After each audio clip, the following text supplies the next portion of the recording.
Where the Wild Things Are. Story and pictures by Maurice Sendak.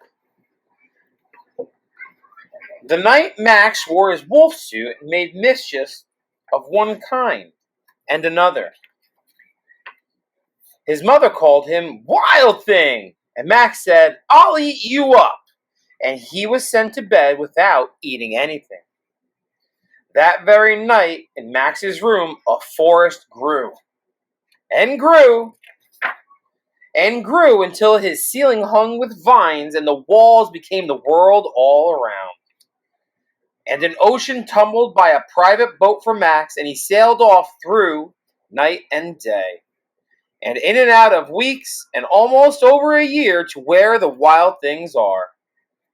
And when he came to the place where the wild things are, they roared their terrible roars and gnashed their terrible teeth and rolled their terrible eyes and showed their terrible claws, till Max said, "Be still!"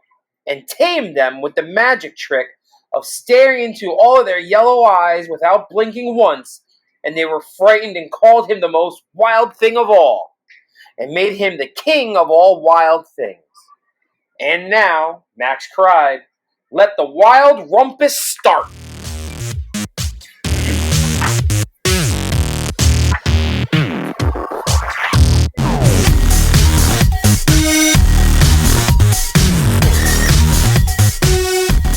"Now stop!"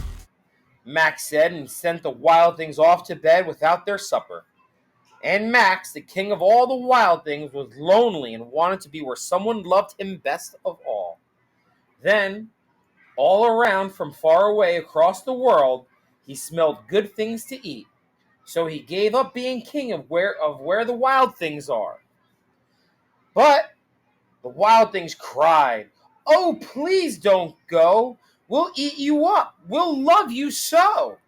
And Max said, "No!" And the wild things roared their terrible roars and gnashed their terrible teeth and rolled their terrible eyes and showed their terrible claws.